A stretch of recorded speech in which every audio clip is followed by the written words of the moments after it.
What's up, y'all? It's your boy J-Dub here with The Real Rush, and welcome to the world premiere of The Real Rush right here on YouTube. I know, it's been a long time coming, right? If you've been following me on Instagram ever since I started The Real Rush back in January 2017, you know that I generally check into the movies that I see, but it's not too terribly often that I actually get to take the time to sit down to review them, tell the people about the movies that I see.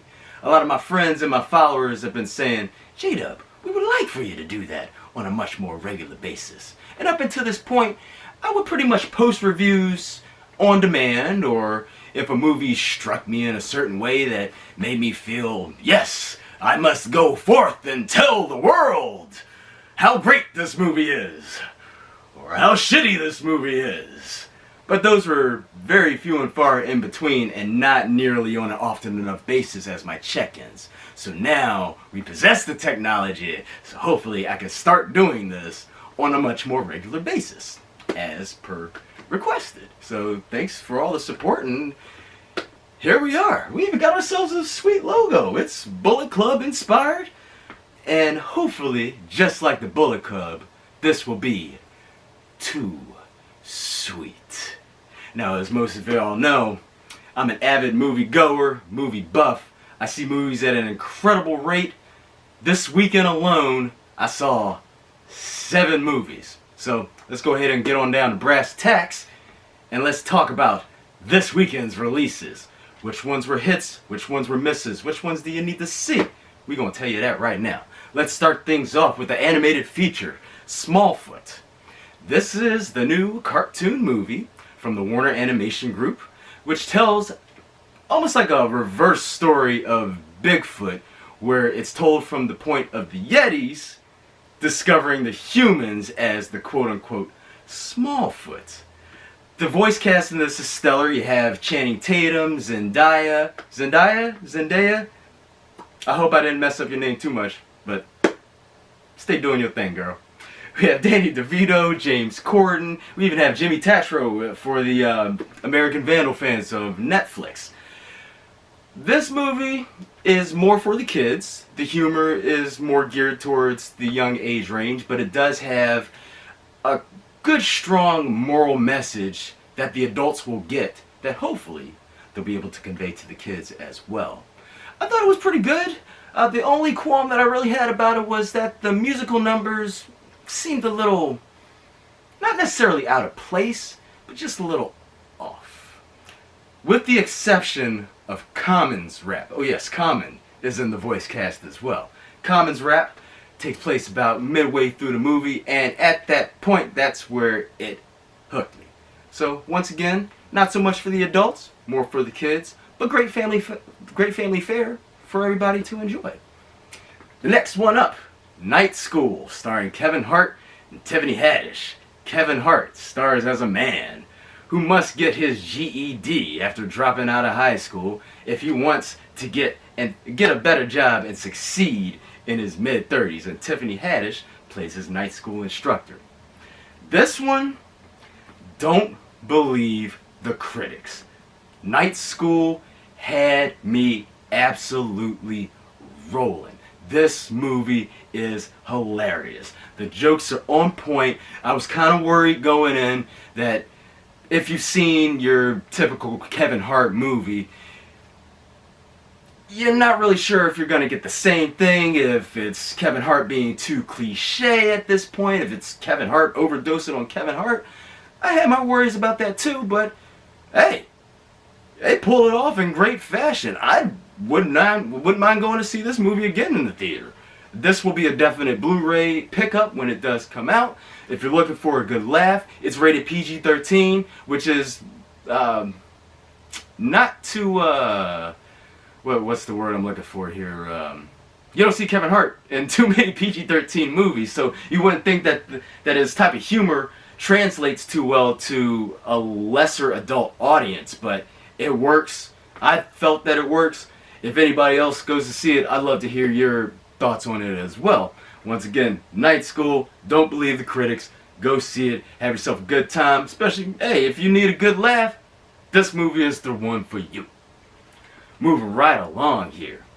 Let's delve into a couple of the lesser known movies, more independent films that were released this weekend.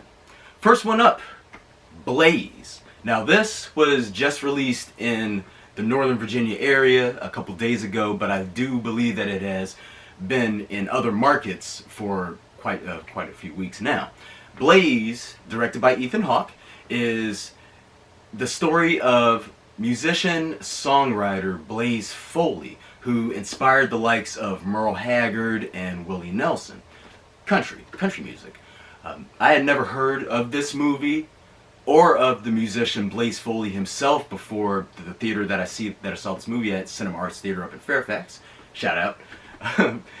Posted this as a coming attraction on their website. Now, any movie that either they or the Angelica Film Center post, I absolutely must see. Once I saw the trailer for this and saw that Ethan Hawke was at the director's helm, I said, okay, this is a must-see. Ben Dickey plays Blaze Foley in magnificent fashion. He's a lesser-known actor, but hopefully this will put him on the map. This is a story that is very tragic, if you do happen to know the story of Blaze. It's very heavy, but it is an outstanding piece of work. I do highly recommend, if you're in the Northern Virginia, DC metropolitan area, and you happen to get to the Cinema Arts Theater to catch this, please do. Or if you're in other parts of the world watching us, this is a movie to keep on your radar. Once again, I hope that this does put Ben Dickey on the map for future roles, but this is a movie that does need to be seen. Very inspirational. Once again, I had never heard of Blaze Foley before this. And this is a story, quite frankly, that needs to be told. So, there you go. Blaze by Ethan Hawke. Next up, we have another independent film, Colette by Wash Westmoreland, the director of Still Alice. This stars Keira Knightley in the title role of Colette, or Gabrielle Colette, and Dominic West as her husband, Henry, but better known by his pen name, Willie. And this tells the story of how Colette ghost wrote the French novel series Claudine. However, it was released under Willie's name. This is a movie, a strong movie of female empowerment, of how does one, prove what exactly is their work. Not only that, but how do they tell the world that this is indeed their work and take the credit for it in the time where it was frowned upon for females to do such things. This is a very strong film. It is being called one of Keira Knightley's best performances to date. This I have to wholeheartedly agree on. Every Keira Knightley film that I've seen up to this point, I've never seen a bad Keira Knightley film, but good God, I do hope that this stays in contention for Oscar season or award season. Not necessarily the Oscars, but award season nonetheless, which is coming up very, very soon. So hopefully this will stay on the map for that very reason. Once again, this is a strong movie, especially with equal rights movements that are going on today. If you're looking for something inspirational along those lines, this is another movie that I don't think the story of which is very well known as well. Another great movie that must be seen. This is another story that absolutely must be told.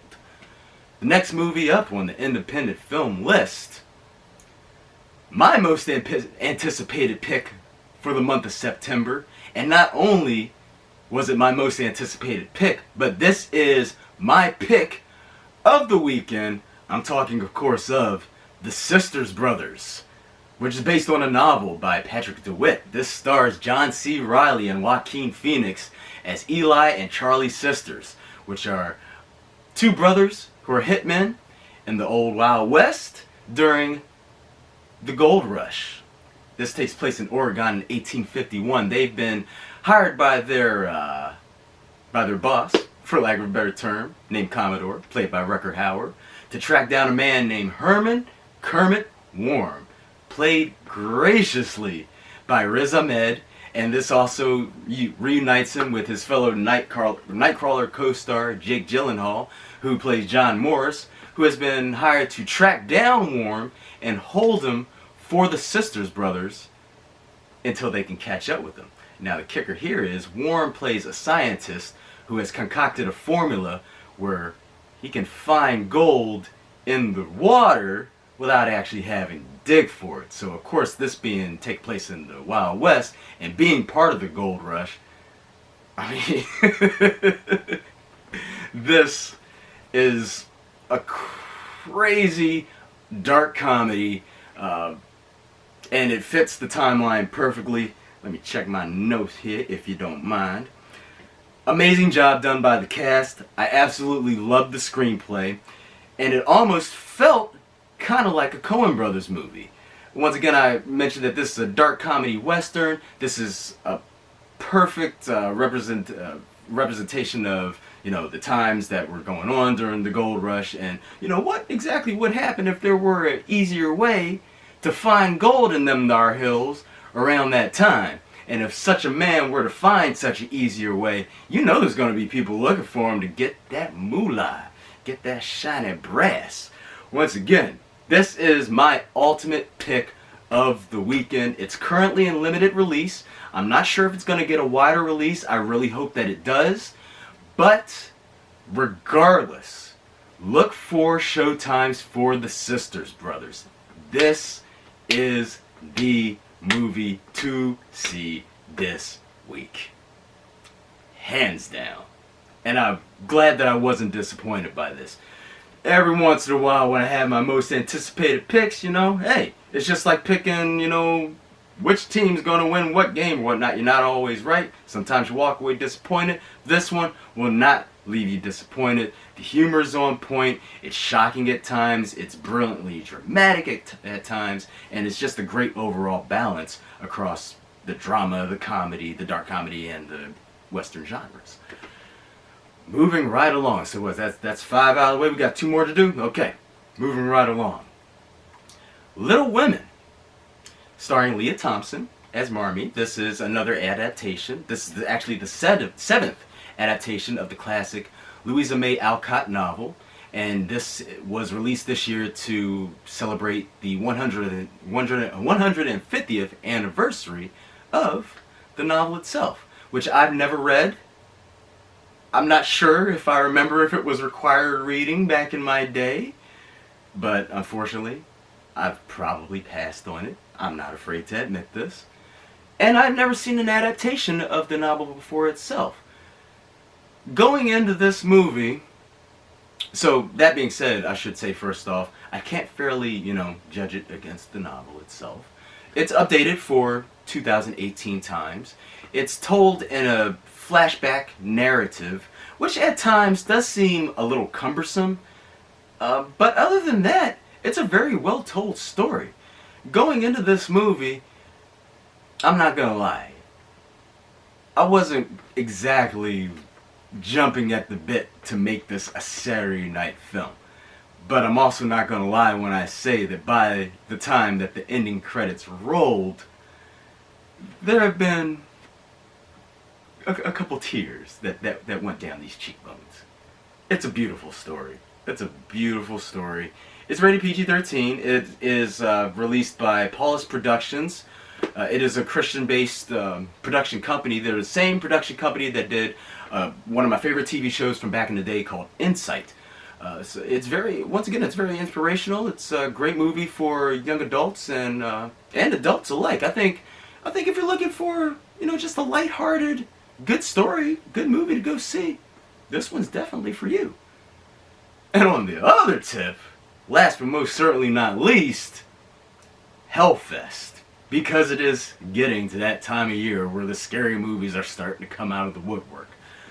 Unfortunately, now for this one, well, before I get to the unfortunately part, this one tells the tale of Hellfest, which is inspired by haunted houses and the haunted mansions and the haunted mazes that you can go to once a year, where you got the people jumping out at you, and there are even some where they're extreme to the point where not only do the people jump out at you, but the people can touch you and stuff like that.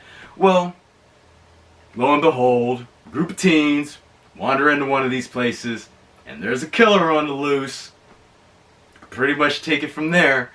Now that leads me to the unfortunately part. I found this movie to be more laughable than scary, which is not necessarily a bad thing, since it was aiming for that old school slash fest type genre. The problem being, I'm not sure if the film itself knew it wasn't taking itself seriously or not. It didn't seem like the killer himself had a clear motive for just going around and cutting people up, and the ending kind of left me it didn't make sense, so to speak. So in that sense, it seemed more to me as if it would have done better as a Sci-Fi Channel release, or like a made for or straight to DVD release. But once again, given the time of year, and maybe it's just the fact that I've seen so many scary movies that it's pretty hard for me to get scared of these kind of things. So if you're looking for just an enjoyable slash fest, disconnect your brain, I'm going to the movies to go see people get chopped up, hey, this movie's for you. It's not going to win any awards, Oscar-wise or anything. It's not the greatest, nor is it the worst horror movie I've ever seen. But once again, it does do its fair job as far as the slash fest genre goes. So, to recap, Smallfoot, gather up the family, go ahead, take kids, see that. You won't be disappointed. Night School, you're looking for a great laugh, that one is definitely for you. Blaze, once again, it's very heavy, it's very tragic. You won't walk away, you will walk away full, you will walk away satisfied, but it will make you reflect on some things, as it did for me. But it is a great story to be told, and a movie to be seen. Colette, definitely a movie to be seen. The Sisters Brothers, truthfully a movie to be seen. Little Women, absolutely a little bit older for the, if you want to take a little bit older audience than Smallfoot to go see some family fare, that's good for you. And Hellfest, once again, if you're looking for just a straight up slash fest, then by all means, go have yourself a ball. So, that being said, that about wraps it up here for the world premiere of The Real Rush here on YouTube. I want to thank everybody who's watched us, or excuse me, watch me or follow me on Instagram up until this point. Thank you so much for the support to get me to do such things as movie reviews. Please continue to follow me on Instagram for my movie check-ins as they occur. Follow me on Instagram, that is at JDubChampion. I'll put that on the screen there. Hashtag The Real Rush, spelled just like that. And make sure to stay tuned. Next week we got 3 big releases coming up that I'll be reviewing next weekend. That's Venom, A Star Is Born, and The Old Man and the Gun. So once again, thank you so much for tuning in to The Real Rush, y'all. Have fun, y'all. Love J-Dub. Enjoy yourself in the movies, and stay tuned.